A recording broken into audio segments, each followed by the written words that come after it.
Little gang, this story brings together everything we love. Ancient powers, thrilling battles, more than gorgeous waifus, a great harem to be formed, and most importantly, huge melons. And when I say huge, I really mean enormous. Without further delay, like the video and subscribe to the channel to follow this story. Let's go to the great world of Zan, where mighty beasts ruled everything. The resources of this world belonged entirely to those creatures. This was known as the First Era of Desolation. After thousands of years, several races began to appear. First the race of demons, then the humans, and thus the cultivators began to rise. However, cultivators were greedy and chased every resource of that world. For resources they would do anything, and if they couldn't get them, they destroyed them so others couldn't either. Nowadays, countless sects are spread across the world, and if you want to cultivate, you must join one of them. This world was also called the Second Era of Desolation. We are taken to a huge carnivorous plant that suddenly spat out the human from its mouth, thinking he tasted disgusting. It spat him so hard that he caused an explosion when he hit the ground. And the one who was spat out was Tiwin, a disciple of the Ziyun sect. It seemed he was trying to collect some resource inside the plant, but someone shouted his name saying it was lunchtime.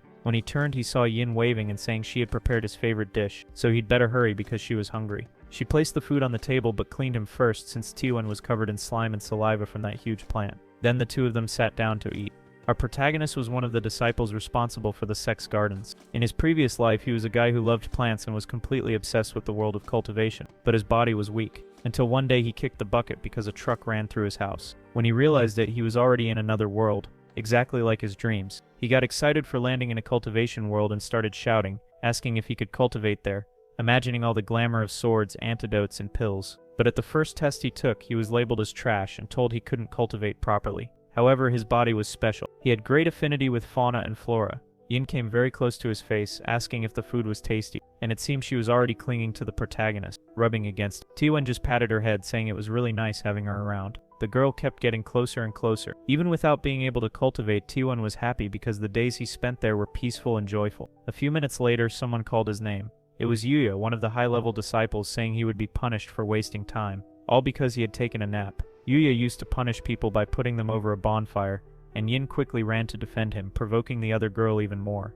Yuya replied that their duty was to take care of the garden, and if they kept slacking off, she would teach them a lesson. But Yin released all her aura, showing she was powerful too. Yuya, however, vanished and reappeared behind her in a second, slapping the girl's back hard and saying she was just over as Tiwin ending her useless skills. Tiwin ran to rescue Yin, who was already lying on the ground, moaning in pain. Just that slap made her really weak. Tiwin shouted, asking why she had hit so hard. Yuya replied that she was the supervisor of that place and had authority over all disciples. Tiwin just glared at her angrily as she levitated with a sword in hand. Minutes later, Yin was complaining that Yuya was the main disciple of the sect. She was so strong she could defeat several monsters out there. But what annoyed the most was that she came to the gardens only to make them her servants, and she even bullied the others just because she had stronger cultivation. Tiwin said he could help Yin increase her cultivation because he knew where to find some rare herbs. If she really wanted to, she just had to trust him, and everything would be fine. She hugged him tightly, saying it was so good to be able to count on him. But watching everything from above was Yuya, with a very wicked expression. Soon the day began to brighten.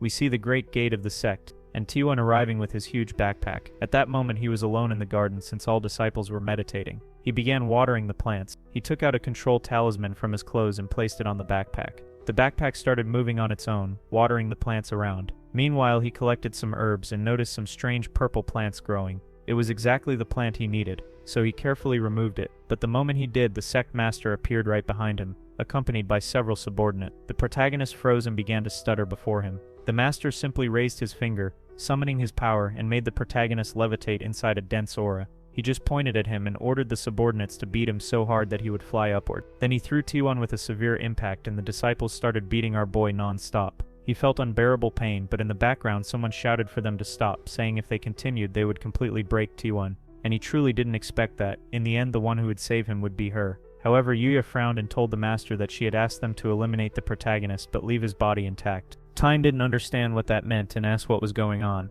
Then Yuya slowly approached. She explained, laughing, that she had harassed him so many times, but now he had the nerve to steal the herb she wanted so badly, putting all the blame on him. The attacks began to fly again toward the protagonist, and honestly I felt bad for him, you know? From his point of view, he just wanted to hug the sect master. But the situation got way worse. Suddenly, Yuya appeared saying that all of that was a deception. The master asked for an explanation and the girl said she had recorded everything with her magic orb. She screamed that it was a lie, that the other disciple was putting a target on her back and hitting on the sect master, harassing him completely. Yuya realized the master wasn't ready for that argument. Then she threw her sword directly at the protagonist, saying that both she and he would be leaving. The sword flew with impressive precision and held Tyne in midair. That way she was rescuing the protagonist from there. Tyne asked why she was trying to save him. But at that moment the sect master burst in aura, saying his sect wasn't a place where people could just come and go as they pleased. He summoned all his power, creating a giant claw above them. All that power fell to the ground like a burning pillar. And Yuya celebrated, saying the master was truly powerful. And seriously guys, be honest, what do you think of this girl? Because I'm already mad at her. A huge hole formed and the protagonist was there, completely wrecked, while Yuya protected him. But anger grew inside Tyne. Even after receiving a new life, he was simply eliminated like an insect. He swore to himself while blood poured out that if he had one more chance he would destroy all those bastards. Then a kind of ruby began to shine, resonating with his power. At that instant, a voice announced that he had entered the realm of death, and because of that, had unlocked the Prodigy Gardener system. Tyne just smiled, asking why the system had taken so long to show up.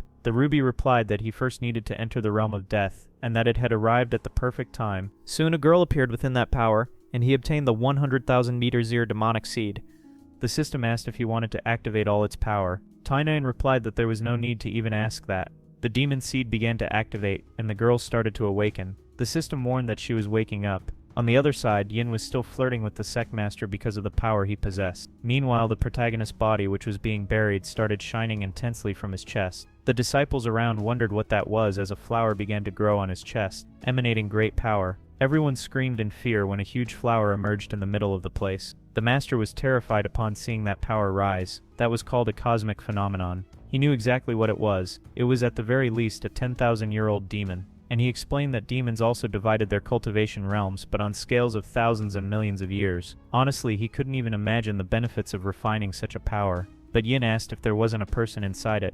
The master replied it was impossible. However, little by little a being began to appear. This being had a sculpted body and emanated absurd power. Who emerged from that bright light was Xiao from the demonic race. As she opened her eyes, Xiao said she had slept for a very, very long time. Like, really long. The master was horrified because for a demonic spirit to reach human form, it would have to be at least a great demon. Xiao used her power and took a flower, calling upon the emperor demons of the 4 directions of the world. But as she did, she remembered a memory from the past, before sleeping, and felt pain in her head from an old wound. The master asked what his disciples were waiting for. He ordered them to capture that demoness for him. Even knowing it was madness, the disciples charged forward. Xiao just smiled, saying she felt that content was in need of an empress. Meanwhile, right below her, the servants were climbing up, and she teased that they would be eliminated for such insolence. Then she snapped her fingers, and several beautiful flowers began to bloom around them. The instant a petal touched a disciple's face, he completely exploded, vanishing at once. Xiao wondered why she was so weak. She couldn't eliminate the sect master quickly, and he, seized by fear, ran away upon seeing his disciples being annihilated.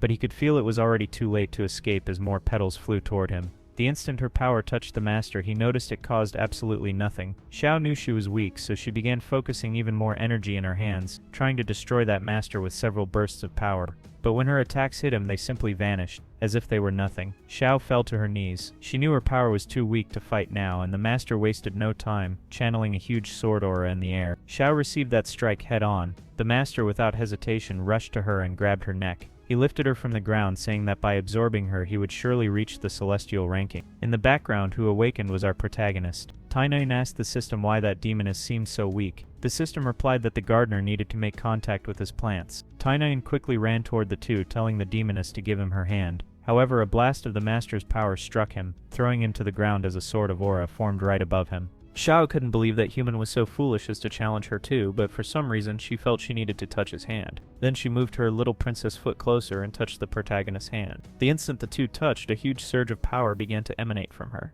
The system congratulated Tuwen for obtaining his first spiritual plant. The master was terrified to see such power rising, while the protagonist's divine talent began to awaken. His energy core was formed in a place, let's say, quite peculiar. The demoness also felt her power increasing. But the master and Yuya wouldn't allow them to continue with those tricks, and began raising their own power, challenging them. The protagonist asked the system to save them as soon as possible.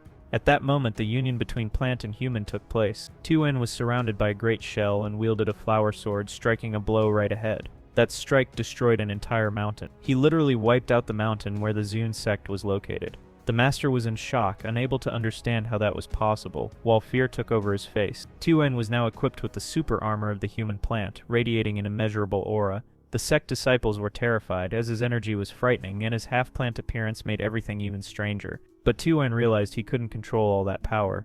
Even so, he didn't want to fail again and attack the master with his sword. The master drew 2 aura blades to counter, but when Tuan's power got close, he was horrified. He still managed to defend himself, but was thrown far away. Tuan appeared in a flash right behind him and delivered a powerful kick, sending the master flying through the air. Then he pointed his blade at the old man. Tuan asked what his last words would be, but the master began to laugh until all his inner energy exploded in a strong purple aura, even tearing his clothes apart. The protagonist became serious. Even Xiao watched in shock. That was the secret art of the Zun sect, the purple sword art. The master's speed increased absurdly, almost hitting Tuan. He deflected the strike and asked where the old man had gotten that kind of technique, but realized that the purple arts were stronger than his flower sword. When his sword shattered, Tuan understood things were about to get ugly. Half of his mask broke apart. The master kept attacking with fast and powerful strikes. Xiao could see that Tuan was struggling to fight back. Suddenly a great light spread, and even her melons seemed to float in the air with so much power emanating. Our boy finally understood how to use cultivation. Until then he didn't even know how to properly wield a sword. Now the flower sword grew even larger, and Xiao told him to fight seriously. Tuan began to understand everything, how to channel inner and outer energy to create more spiritual power. Then he warned that he would show his true power. He unleashed his special attack, the Peony Flower Slash, causing absurd destruction in front of the master.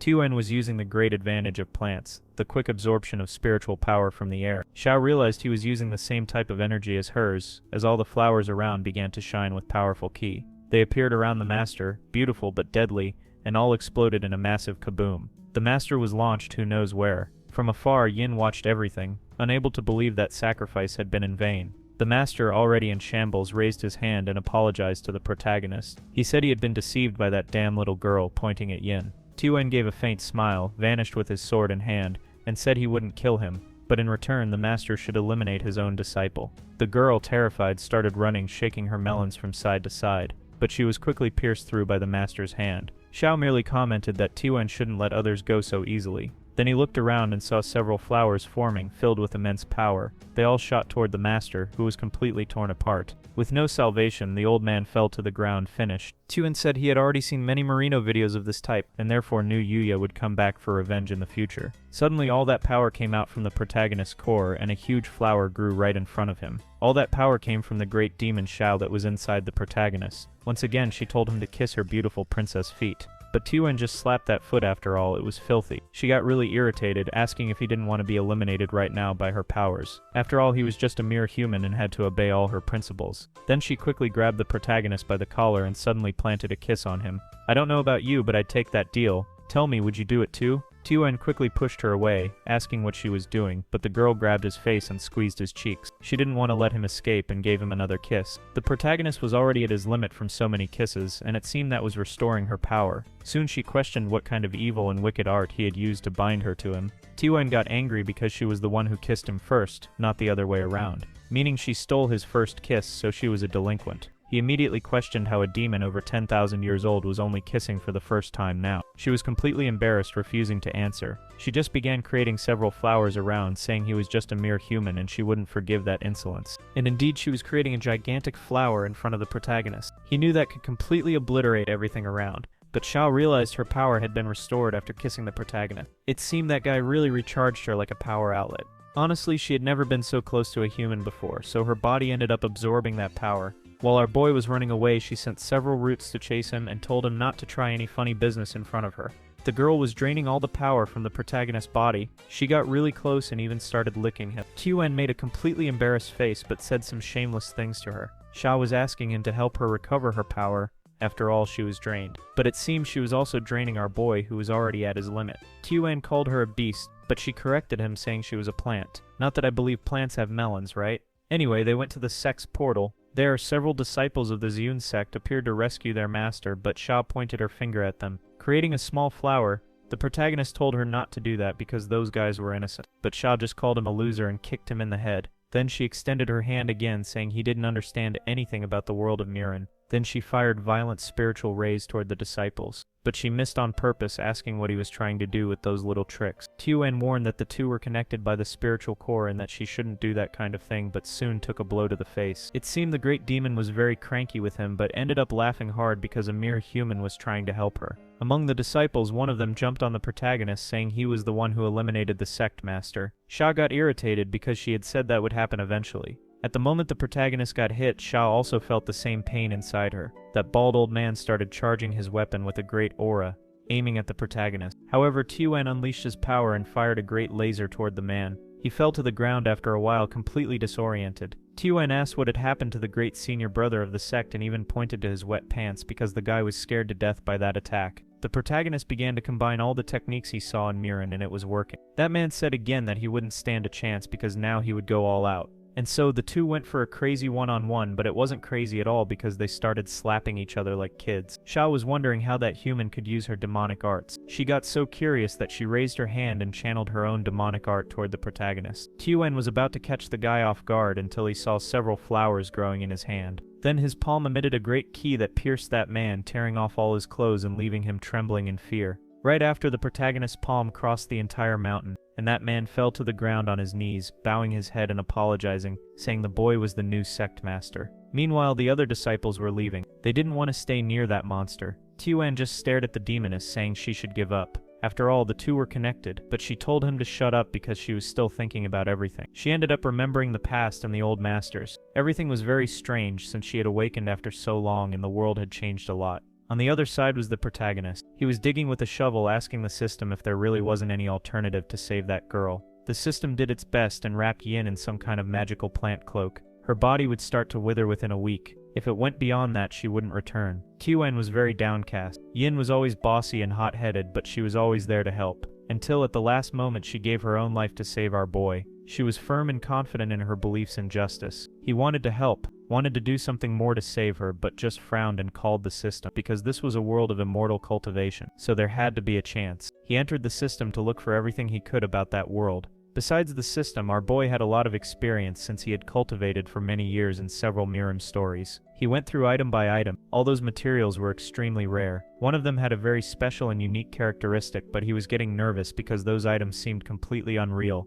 The system said it would explain better until it showed the image of the immortal lotus, the item that made people reborn, but as demons. Tuen thought, whoa, hey, this is kind of exaggerated, isn't it? It's way too big. Even so, he was really happy about it and asked for the item's location. But the system warned that there was no mechanism to locate the immortal lotus. Clearly, the protagonist got angry and threw the screen to the ground. The system still warned that there was someone who could sense the location of spiritual plants. And speaking of the little princess feet, clearly it was talking about Xiao. She was nervous because several spiritual plants were hidden in the sect. Then she looked right behind her and saw several disciples being devoured by gigantic plants. She calmly approached the field, surrounded by flowers, and just laughed as she watched her little plants devouring those greedy men who came to take them. Then she heard a familiar voice and saw an arm jumping out of a tree. It was our protagonist saying those plants shouldn't eat people. Right away, all the plants spat out the disciples, completely obeying our boy. Shadow didn't expect that this human had a constitution capable of controlling all the plants, but suddenly,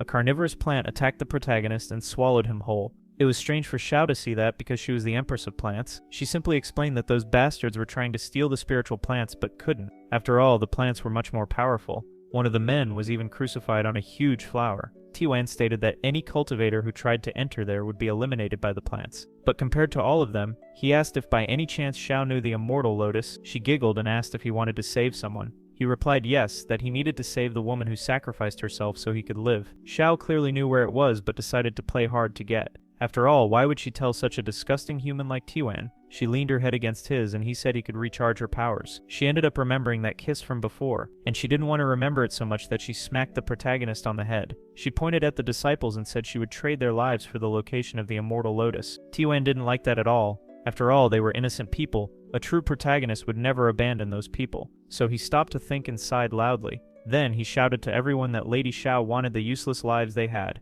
Now they were being condemned for trying to steal the spiritual plants from that garden. He pointed at Xiao and said that the great lady of the plants wanted to rebuild her army. He asked what they would do since Lady Xiao couldn't be a lonely commander, and opened his arms yelling that. But she grabbed the protagonist by the collar, asking when she had ever planned to be a military commander. To him it was obvious. All the plants back there were waiting for the great empress. Besides, the new commander of the plants was actually very cute. Xiao just released the men from the trap, saying they would have to be useful and show results or be eliminated. All the disciples fell to their knees, thanking the great masters and swearing to dedicate their lives to them. The protagonist just waved his hand, saying everything was fine and he'd talk to them when he needed something. Thus, all the disciples left to rebuild the great sect. He looked at Xiao and said all those men's lives belonged to her, and now he wanted information. The girl made that possessive demonic face and warned that he might conquer that plant, but maybe he'd never return. The next day, one of the disciples presented the new place to his master. It was the Great Tian sect which had just been born. It seemed the disciples had named the sect after the protagonist. A bit embarrassing, to be honest, but he was satisfied with that. Right behind the demoness arrived, completely embarrassed. When the disciples called her the master's wife, she screamed furiously at everyone, trying to explain. She called them all fools and stormed off. Even so, the protagonist was excited. He knew he had a possible wife. Of course, Shao pulled his ear for acting like an idiot, but soon after began giving more information about the immortal lotus. She explained that the story began thousands of years ago. The White Emperor was the greatest human cultivator and began to pressure the plant clan. In fact, he pressured the entire demonic clan, and the plants were no exception. At that time, the plant clan was spread all over the world. The White Emperor gave his brothers for humans to cultivate. The plants were the beginning of many sects around the world, including the birth of the Blessed Sect. She just said that this was the greatest and most evil sect ever created with her plant brothers. But Tian asked if, after all that time, that so-called Blessed Sect still existed. And she replied yes, because the purple technique the master here showed came from there, and warned that she needed to recover her strength before entering that sect. But the protagonist couldn't do that while holding her. That's because Yuya could simply leave at any time. Overcome by the shame of being touched, she just punched the protagonist hard and sent him flying. Every time our boy touched Shao, she gained even more power. She also said there was always a way around that, but he should follow all her orders. Cheeto in turn asked the disciples if the previous master happened to have any treasure vault, and one of the little ones there said yes, he had a big safe. The protagonist went hopping over there because now he was the new master and wanted it. The demoness stared at the protagonist because he was simply innocent, so she could easily control him. Jiao wanted to meet another demoness while imagining her, and if he managed that, he'd have his chance to start the immortal war. Inside the vault, the protagonist found a small pill, and the system warned that the item wouldn't be very effective for him. So he just tossed it to the little boy right behind him, and the kid was extremely happy to receive such a special item. The disciples were talking among themselves about how the master could call a spiritual pill ordinary, and that he kept talking to himself all the time. But one thing was certain, after seeing that battle he was extremely powerful. He could control a demoness and had the power of the plants on his side. But in the background our boy started coughing. He pointed his finger at himself, saying he was the reincarnation of a great martial ancestor and that he would now dominate the world. And if they intended to obey him, they'd have the whole world in the palm of their hands. But if they decided otherwise, he'd use them all as fertilizer for the plants. He even threw several treasures he found in the vault to those men, saying they should now evolve and grow stronger to make the sect powerful. The protagonist asked the name of that little dwarf, saying that the plant in his hand worked as a sound transmitter.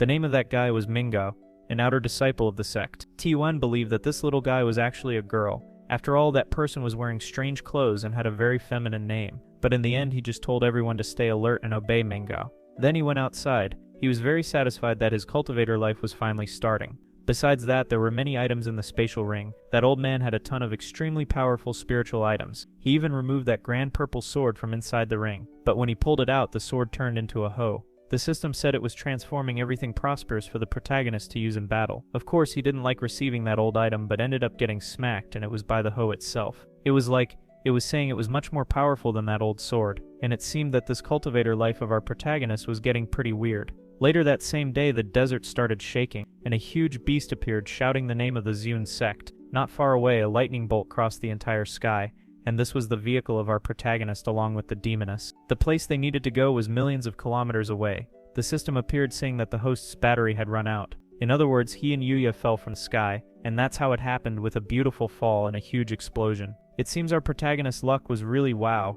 It was great luck because he landed right on top of the tall girl. But once again, Shao slapped him hard for doing that, and asked what he was staring at while making a shortcut on her. The two started slapping each other like teenagers. Then someone appeared right in front of them, asking how they dared to do such shameless things in broad daylight. He shot a sand attack toward them, and it seemed to work, because the protagonists were swallowed by the sands. The guy noticed several plants coming his way, and those same roots started punching them non-stop, while the protagonist tried to get out. Shao also managed to leave from inside the protagonist's core, and that man from before was trapped in all the flower roots. T1 asked why he attacked out of nowhere, and the man before answering started writing many symbols in the sand. That was a power that spread the sand around and blinded everyone. The protagonist got extremely angry because that guy simply disappeared, but he also vanished along with our boy's golden hoe. And on the other side, the guy was sliding through the sands, really happy for having stolen it. That golden item seemed quite expensive. However, at his feet, the roots started forming again, and the guy was pulled by a large plant. That same man asked if by any chance our protagonist was an evil cultivator. Then the ceiling was completely destroyed, and the Sandman fell on his butt. Meanwhile, up above, the plants were spitting out our protagonist. It looked like they had arrived at that bandit's home. He was scared. After all, that was his life. He had to tell everyone to leave, so he threw several sticks of dynamite into the air to warn everyone. T1 told the demoness to prepare for battle. The Sandman said that everyone in his village was very cruel, and that when they came they would finish them off. And who arrived were the 3 great brothers, but they were also captured right after by the Roots. The demon just wanted to leave there and go back to normal work, but the protagonist was so angry that he slapped all the guys in front of him. The little boy trapped said that he could torture them but would never return to those human cauldrons. T1 asked what the hell he was talking about. He was only chasing that masked guy because of his item. And when the bandit opened the little bag, there was the hoe. The guy just apologized, saying he stole it by accident after seeing the couple playing outside. He seemed quite shameless, but at least he returned the protagonist's item. T1 said that guy was really weak and should stop robbing people, or he'd end up in even bigger trouble. The man just said his village was very poor and that he did it to help the others. He was doing that because his life was being extorted by the Blessing Sect. The protagonist asked him to tell that story. After all, it made no sense for an alliance of sects to attack a small village. It was explained that the Blessing Sect had captured a primordial beast and used it as a base. The cultivators from that sect, who were part of the Blessing Alliance, began robbing nearby villages. They captured and kidnapped children to work for them. Several ancient families eventually perished because of that sect, and even his poor little sister was captured too. Then one day while running away, he ended up finding those underground caves. Since then he had been planning to bring the sect down. The protagonist wondered if that was a side mission from the main world of the protagonist, then asked if the guy's idea was to sneak in and save his sister inside the sect. But while he said that, the ceiling was destroyed once again. A man arrived laughing, because he knew Yuya would find that place. 2 members of the Blessing Sect were arriving there. The protagonist was in disbelief because this was getting way too easy. Those 2 had very unusual outfits and said that everyone's head in there would be worth a lot of money. The Sandman was in a really bad situation, but soon thought about using the protagonist as a shield. So he asked the 2 for a big favor. He said they should take care of the kids and run away because he would fight. Then he used the sands to jump toward those 2 lunatics with extremely short and flashy clothes. But those 2 guys just laughed, saying that a mere cultivator of the human realm could never defeat them. And indeed, the Sandman saw several lightning bolts coming his way. He was trapped in midair because of all that power. But when his clothes were torn, they saw that in fact it was a woman, and with huge melons, to say the least. Those men only said they had found a beautiful specimen. The fat one immediately jumped, wanting to enjoy everything that woman had to offer. However, his wrist was grabbed, and someone said he was just a scoundrel. Obviously it was the protagonist who did that to stop those 2. The man quickly broke free and asked who he was, but the funniest part was that he was flying on a golden hoe. Tuan got angry because they were mocking him and called Xiao to combine their powers, but she just shouted that she was transferring her power to Tuan and that he should deal with it alone. He felt really frightened before the power of those 2 guys, but then remembered that that day he had destroyed a gigantic strike on the mountain, so surely Yuya could fight them, and a big punch was already coming his way. Xiao widened her eyes at the scene and felt that his demonic power was being trained very fast. Tuan was using demonic power to perform his own techniques, and he managed to obliterate those 2. Minutes later, he landed on the ground and managed to rescue that crazy sand woman. She just watched, seeing that those 2 from the Blessing Sect were face first on the wall. The protagonist gave a long laugh, saying he was surprised by his own strength and asked if Xiao wasn't his business partner. After all, they should fight together. But the plant got mad at that. After all, he was draining all her power. They both turned away when called a couple, and Xiao remembered that kiss from before. That left her quite dizzy. Tuan warned that the place was exposed and they should leave. The Sand Woman asked if their plan wasn't also to enter the Blessing Sect. And yes, that was the idea. But now he planned to rescue her and those kids right behind. The girl then took an item from between her breasts and approached the protagonist. She said that since he was her benefactor, she would give him something very important, and it was precisely the map that led to the Blessing Sect Alliance. They would invade exactly where there were fewer guards, and they should trust her. After all, her clan had been setting traps throughout the desert for years. Also, she would finally be able to rescue her little sister, and showed a picture of her. The protagonist just sighed, saying he had memorized the girl's face. Once again, the Sand Woman thanked him, thinking that guy was way too sincere. That way, the protagonist went to the desert. The desert woman set them on the right path to reach the Blessing Sect and said they should be careful because if they were discovered, it would be really bad. She also asked for a moment, placed a rune inscription, and said that it was a blessing from her clan, hoping the moon goddess could protect her benefactors. Honestly, the woman didn't want them to go because that place was pure evil, but it was the only chance to save her little sister.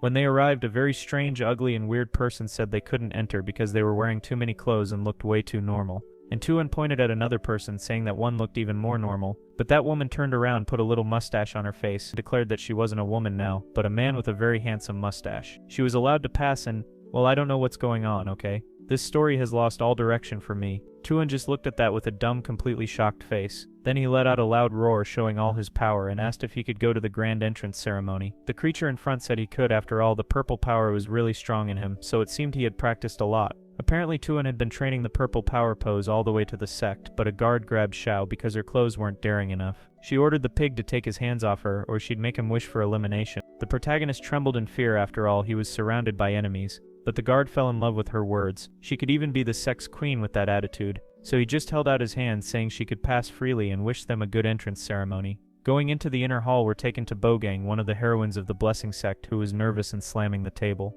In front of her was Kucha, another hero, saying she was too agitated and should calm down, but the woman kept yelling that they were both the same and that he shouldn't order her around. Kucha realized his talisman had been destroyed and was very sad since his most respected disciple had been eliminated. He was angry, asking who had done that to his dear disciple, while Bogang laughed non-stop, but a calm voice behind them told both to be quiet.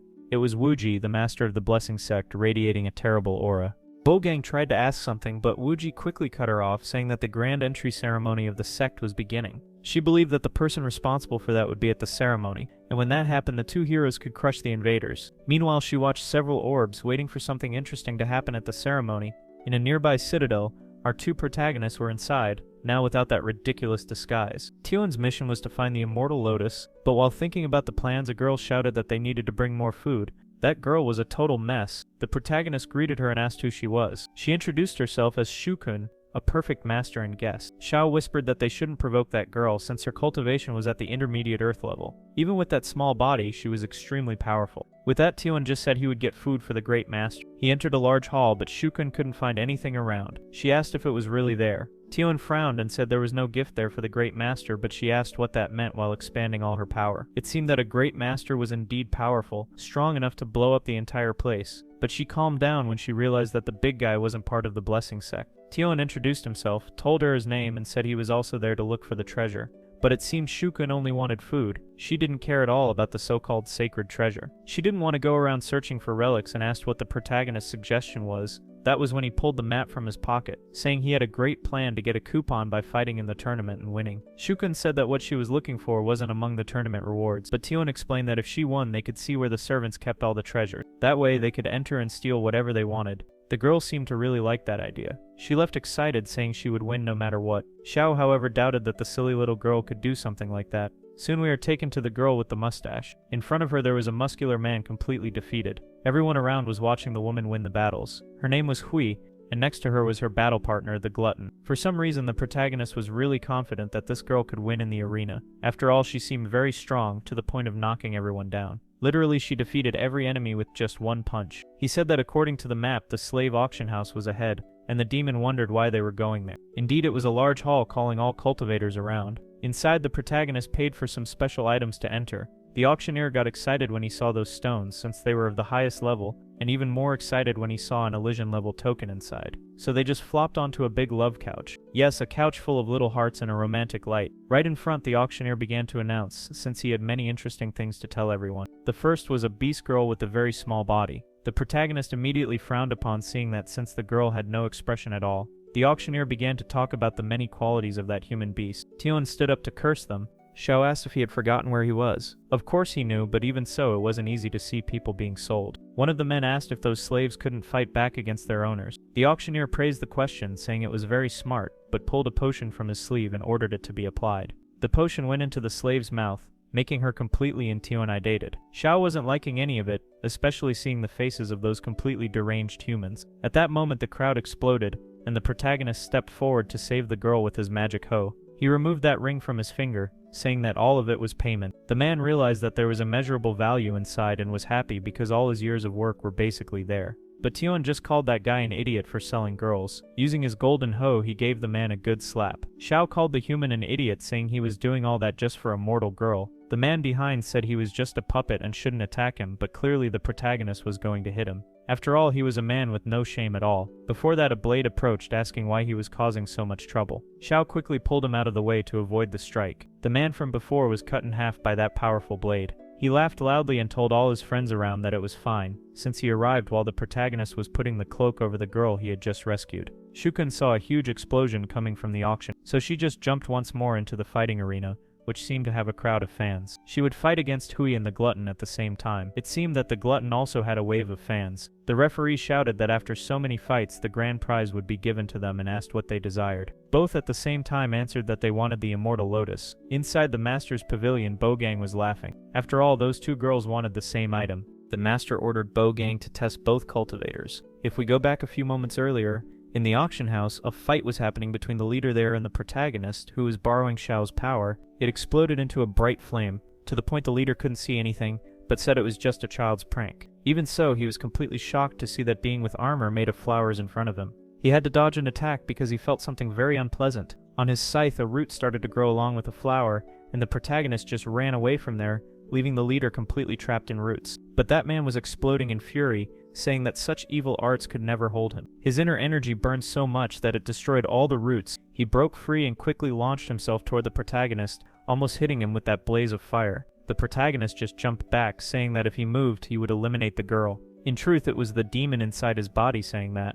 But the leader of the auction house only apologized, saying they shouldn't hurt her, and gave a long laugh, asking if he really thought he would obey. Then he used his command ring to make the beast return, and the little girl left the protagonist's arms to enter the ring. It was very practical to have a ring like that which could confine beasts. The men around only praised, saying it was a very well thought idea. The man said that when he eliminated the protagonist, he would give everyone a 20% discount at the auction house. But Tyran was tremendously angry at that guy for treating a person like an object. Xiao told him to be careful, since they were already at their power limit.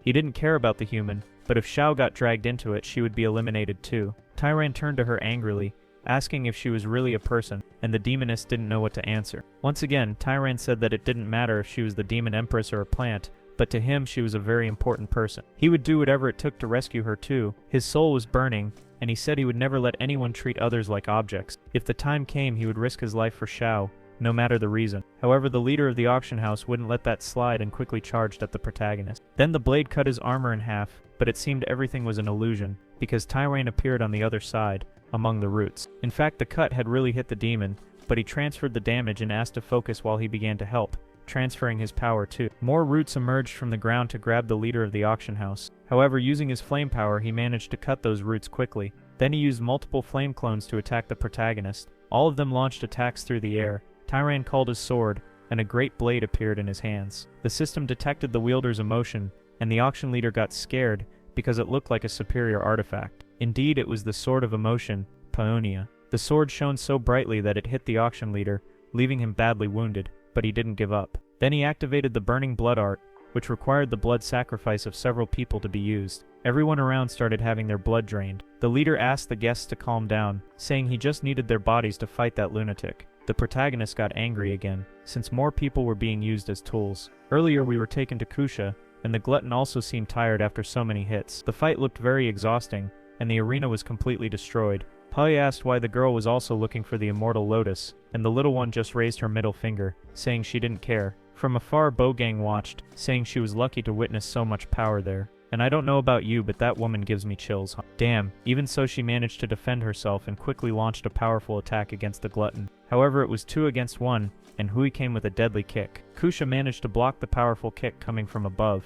Then she grabbed Hui's leg and started spinning her around the arena, sending the girl flying away. Threw her far away. Hui went flying so fast that the narrator couldn't even keep up. The glutton managed to save her, and the judge informed that Hui still hadn't used her cultivation powers. Up above, the tall girl was preparing to attack. Kusha asked if that was another prank, but Hui said this was the real insect kick while projecting her body. A huge surge of power came with the kick, exploding the arena. The narrator was stunned by all the smoke, and Kusha felt a small pain from the attack. Hui was disappointed, thinking the kick would be effective against her. The entire arena was wiped out by that power. Bogang arrived saying he would intervene. He announced she was the arena champion, but the judge said he couldn't break the rules, even if she was the great heroine of the sect. Bogang approached with a malicious smile, told the judge to call her princess, and gave him a slap that sent him flying. The giant woman jumped into the arena with crushing strength. She apologized for interrupting, but said she needed to do something interesting. She wanted to defeat both girls together. She called them for a one-on-one. Both could come at once. The girls didn't waste time and rushed toward Bogang.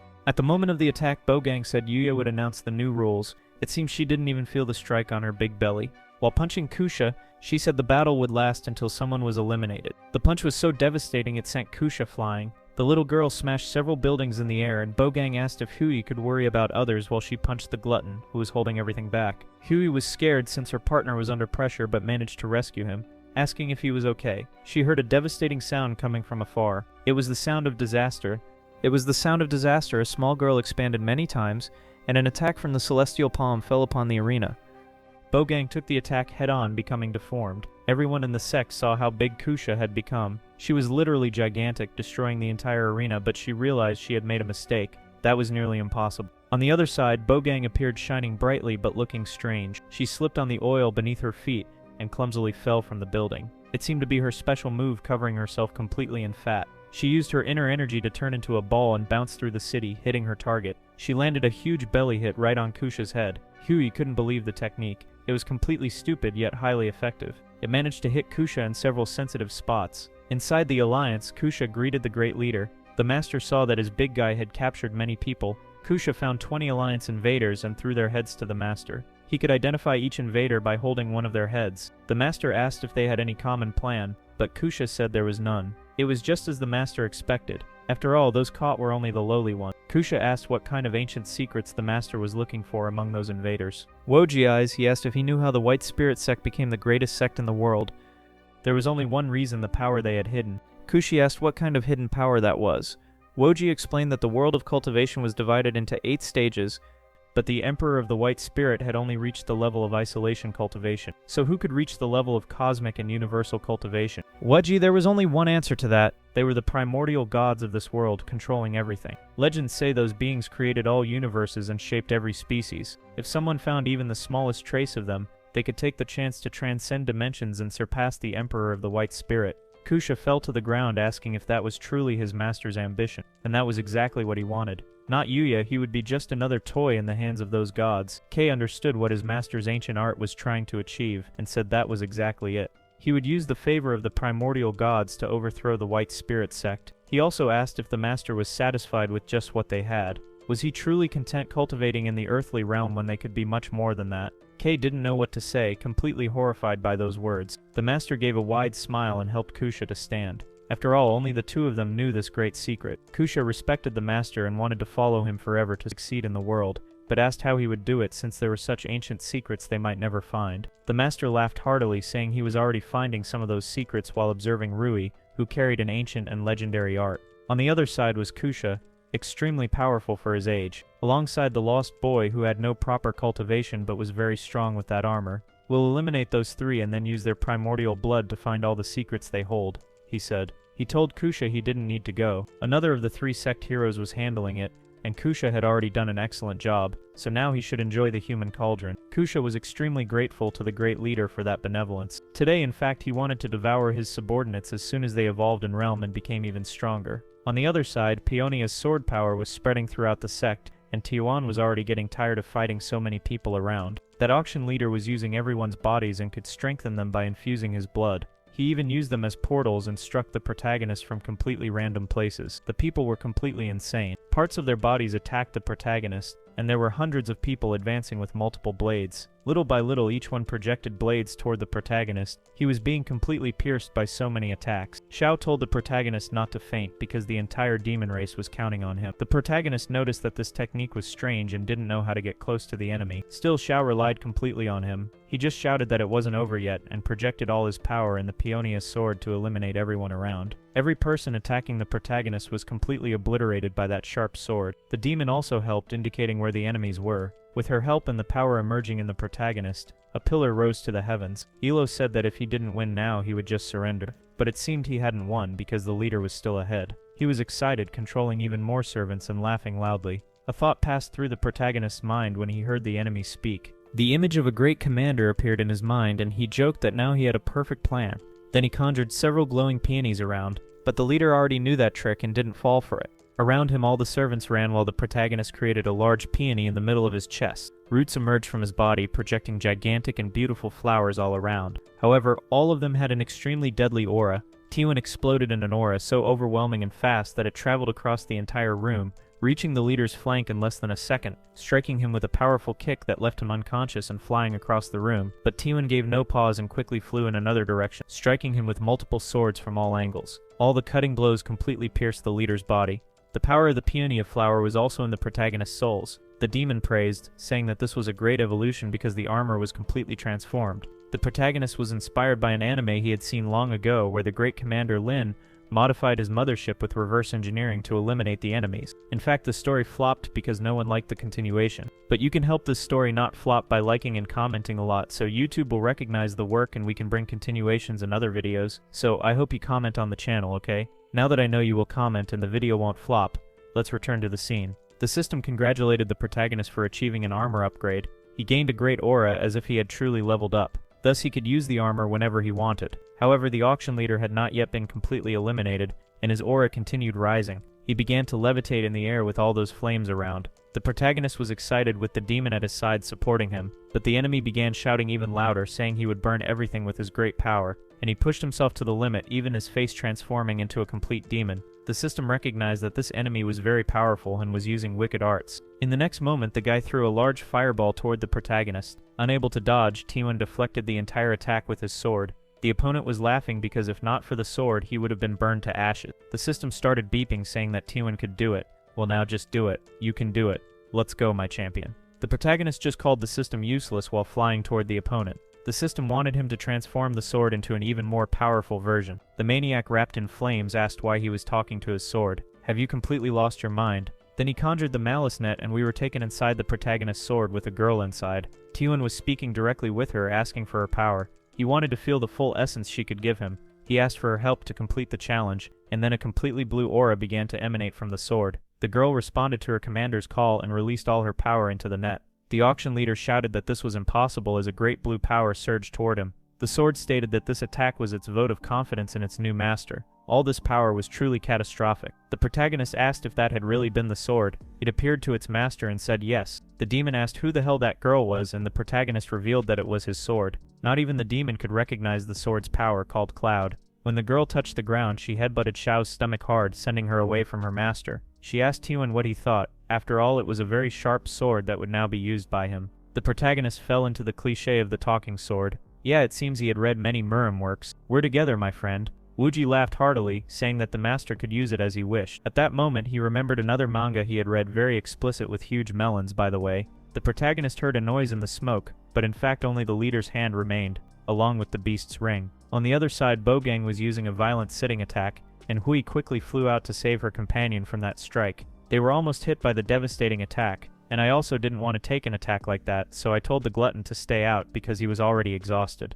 Meanwhile, Bogang approached the two with a violent look. Hui called her partner back inside a small vial. On the other side, Chukum was completely wrecked on the ground. Hui unleashed all her power and even her melons started flying. Bogang licked her lips, wanting to devour the girl. Hui dug her fingers into her breasts, activating all her power. In this way, she transformed into a Super Saiyan and charged at Bogang, delivering a powerful kick that the giant didn't expect. Then she raised her hand and delivered another slap, sending Bogang flying to the side. Hui knew she had to end this as soon as possible. She began delivering multiple attacks on Bogang, injuring the giant. But Bogang exploded all her internal energy, shouting that the child was overdoing it by exploding her own energy meridians. Hui knew she had no other choice to defeat the great monster. She had to win to be able to revive her master. Her fellow disciples said that the immortal lotus could save the master, but all the disciples said it was impossible, that the master should rest. Hui did not want to accept that. She wanted to save her master. So both she and the glutton left the sect to rescue him. Since childhood, the master had welcomed her and always been very kind to them. She had to give her all to defeat the opponent and obtain the immortal lotus. For some reason, Bogang began toning her body, becoming even more muscular. But her movements were still slow and she couldn't hit in midair. Hai punched Bogang in the stomach, sending her flying through the air and hitting several buildings. It was impossible for Bogang because a single punch had already knocked her down. Hai was doing everything because of the immortal lotus, but Bogang quickly got up to consume a pill. Hai saw that this was bad because the pill restored her vitality. Before this could happen, Shukun's gigantic hand appeared and grabbed Bogang. The girl had an angry look staring at Bogang. Hai was glad her ally finally woke up and Shukun only needed a rest to return to action. Then she captured Bogang and began squeezing her between her hands. After defeating Bogang, a great explosion occurred throughout the sect. Shukun returned to her normal form and tossed an item into Rui's hand. It was precisely the revitalization pill. Shukun saw that Hai was a decent person, so she would not continue fighting her. She only said that she would give the immortal lotus to the girl and was also waiting for someone else. Shukun was quite wicked to the point of using Bogang as a transport piglet. The entire sect fell into chaos. All the disciples ran to help amid all the destruction. Xiao asked why they were hiding. Just use that sword and cut everyone. But it wasn't that simple for the protagonist. He was already tired and needed to recover a little. Next to them was the small beast girl. The protagonist still had the mission of rescuing the sand girl's sister, so he needed to move to the arena to see what had happened there. Heading toward the illusion pool, a man was having all his power drained. Then they reported to the master that a major situation was happening in the arena. Someone was absorbing the others, and it seemed that Bogang was in the meantime. The master only said that he would handle these people personally while leaving the blood-filled pool. Outside in the arena, everything was destroyed. He couldn't believe that only a few people had done all that. He used his aura to pull one of the disciples' clothes and ordered him to explain everything that had happened. Right behind, another disciple also explained absolutely everything to the master. Then he ordered some men to go to the vault. Not far away, the protagonist watched the master walking, and it seemed they were heading toward the vault, the plan of our boy. He only told his companions that they would change the plan for now. Could something bigger be happening in this sect? The demon also believed this, so they needed to come up with a very good plan. The protagonist warned that he would let the monsters fight while they stole the items. Suddenly, some roots touched the protagonist. It was Xiao recharging the demon powers of our protagonist. He asked what she was doing while his foot was being pulled. Then he completely fell to the ground while all his power was being restored, including his vitality. She even told him to shut up, sealing him with a root. Xiao began crouching toward him in a very indecent position, to be honest. Right behind, the beast girl asked if they were training for something. Xiao created a large flower beneath her and said that little girls shouldn't see that, trapping her. After all, that was adult stuff. Now that no one was watching, she would take advantage of the moment. It was harvest time for her, and she looked at the protagonist with a passionate gaze. Outside the sect, the Sandwoman watched that gigantic beast walking, but she was shocked because the sect disciples were throwing people from above. She ran to see those people being thrown. She needed to do it silently and rescue those guys. The disciples up there just watched the damned ones being thrown. She was furious. After all, they treated humans merely as insects and tools. But they noticed someone's internal energy moving in the desert and saw that woman in the middle. She was extremely enraged with the Blessing sect. Her energy was exploding. Returning to the protagonist, he was completely exhausted. Xiao was fully recovered with all her demon powers. It was exactly as the Empress had expected. Xiao's power recovered whenever she touched that human. T1 was already completely hers, so he would not rebel in the future. A few steps ahead, he asked everyone to be quiet.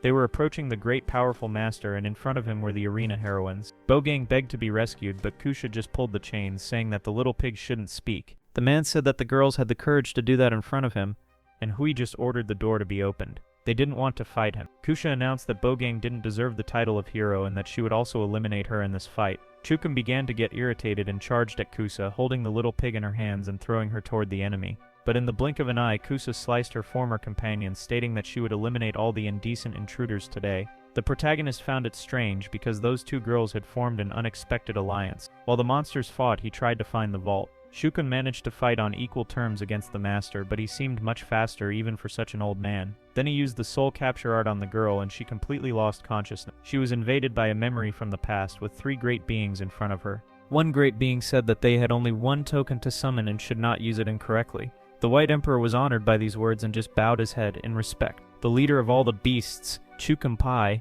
would collaborate with humans as well. This being only said that in 100,000 years he would return and hoped for good evolution. Then she entered a portal and completely disappeared. And these two beings, considered the strongest of the generation, felt a suffocating pressure from that primordial god. Chukumpai just laughed at the Great White Emperor, but the Emperor respected the will of that being and also wanted things to go well for humans. And of course Chukumpai also wanted that.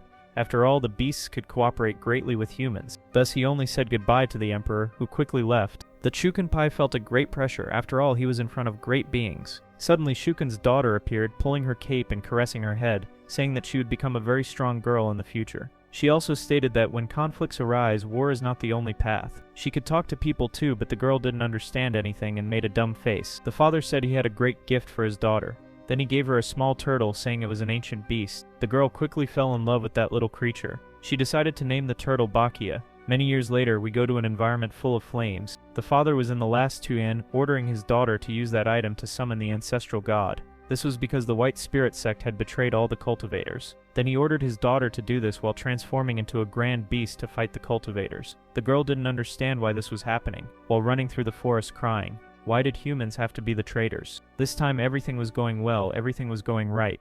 Not far away, near a great monument, she saw her uncle, the White Emperor. She looked so small next to that goddess monument. While flying, the White Emperor channeled power through his fingers. That was the white cut and quickly destroyed the goddess statue. The great monument fell in front of the little girl and she collapsed to her knees because that was the hope to call the great goddess. He announced to his disciples that they should eliminate Shukapai and capture all the primordial beasts. From that moment, Shuken's daughter began to hate all humans. Returning to the present, the master was left speechless because the girl was raising her aura and hit him in the middle of his face. She was angry, remembering all the painful memories of her father. Ko was laughing because that was what the master wanted, this ancestral power. The girl walked with so much hatred, so much power spreading. She put her hand on her own chest and tore out a large piece of flesh. She also spat out several teeth. All were covered in blood that she absorbed. Several completely deformed monsters were born from this, and Hui could notice all the terrifying aura coming from these monsters. She also noticed that someone was trying to invade the vault, and the protagonist just gave a little smile, saying that they met again. And do you know who isn't smiling? It's me. Because I wanted to see more of this work and talk more about it with you. But as everything good lasts little, today we finish. So comment with me what you think about this work. Honestly, whenever I look at it, I only think about melons. As always, don't forget to like and leave a comment, that one comment. Also consider becoming a member here on the channel. After all, this helps us a lot to create even more content. I'll leave 2 very good recommendations to follow. That's it for today. See you in the next video, guys.